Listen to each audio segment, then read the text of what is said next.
Hi friends, మీ శ్రవంతిని. Welcome back to my channel Sravanthi Narla cooking recipes. ఈరోజు మన ఛానల్లో సింపుల్గా జీరా రైస్ ఏ విధంగా ప్రిపేర్ చేసుకోవాలనేది చూపిస్తాను. జస్ట్ 5 మినిట్స్లో ప్రిపేర్ చేసుకోవచ్చు. చాలా అంటే చాలా టేస్టీగా ఉంటుంది. ఈ విధంగా చేశారంటే అచ్చం రెస్టారెంట్ స్టైల్లో టేస్ట్ అయితే వస్తుంది. అలాగే మార్నింగ్ ఏ హడావిడి లేకుండా, పిల్లలకు ఏ కర్రీ సపరేట్గా చేయాల్సిన అవసరం లేకుండా 5 నిమిషాలలో హెల్దీగా ఈ విధంగా పిల్లల లంచ్ బాక్స్ జీరా రైస్ చేసి పెట్టండి. పిల్లలు కూడా ఇష్టంగా తింటారు. లేట్ చేయకుండా వీడియో ప్రాసెస్లోకి అయితే వెళ్ళిపోదాం.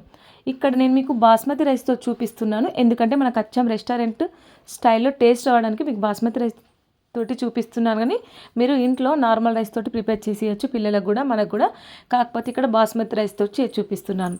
ముందుగా రైస్ని 2 టైమ్స్ ఫ్రెష్గా కడిగి వాటర్ పోసేసి చక్కగా వీలైనంత వరకు పొడి పొడిగా రైస్ని వండి వార్చి చల్లార్చి పక్కన పెట్టేసుకోవాలి.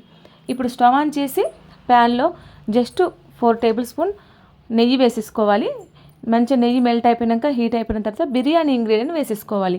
కొద్దిగా దాల్చిన చెక్క, 2 లవంగాలు, 1 ఇలాచీ, బిర్యానీ ఆకు వేసేసుకొని చక్కగా కలిపిన తర్వాత ఇక్కడ ఒక 6 వరకు పచ్చిమిర్చిని పొడుగా చీల్చి వేసేసుకున్నాను.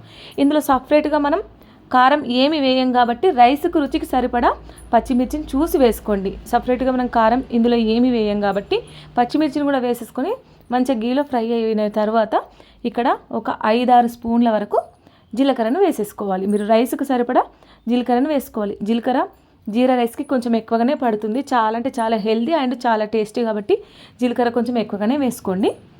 ఇలా జీలకర్ర కూడా గీలో మంచిగా చక్కగా గోల్డెన్ కలర్లో వచ్చేంత వరకు ఫ్రై అయిన తర్వాత మీరు రైస్కి సరిపడా సాల్ట్ వేసుకోండి. నేను ఇక్కడ తీసుకున్న రైస్కి 2 స్పూన్ల సాల్ట్ వేసేసుకొని చక్కగా కలుపుకోవాలి.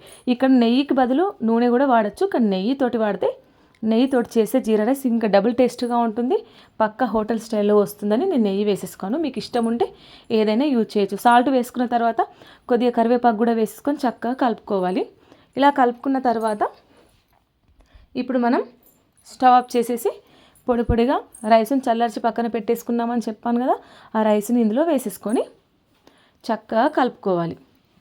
మనం రైస్ మీద సాల్ట్ వేసామనుకో, సాల్ట్ అనేది అంత పట్టదు, పచ్చిమిర్చికి కరివేపాకుకు అంత పట్టదు. అదే మనం తాలింపులో సాల్ట్ వేసామనుకో రైస్కి అంత పడుతుంది. కాబట్టి మనం తాలింపుల్లో సాల్ట్ వేసేసుకోవాలి. ఇప్పుడు స్టవ్ ఆఫ్ చేసి చక్కగా కలుపుకున్న తర్వాత ఒకసారి స్టవ్ ఆన్ చేసి మంట హై ఫ్లేమ్లో పెట్టేసి రైస్ను ఒక 5 నిమిషాలు వేడి చేసేసుకొని చక్కగా కలుపుకొని స్టవ్ ఆఫ్ చేసేసి వేడిగా ప్లేట్లోకి సర్వ్ చేసేసుకొని తినచ్చు.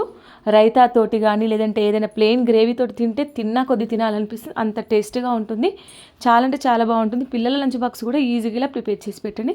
ఈ వీడియో నచ్చితే లైక్ చేయండి, షేర్ చేయండి, కామెంట్ చేయండి.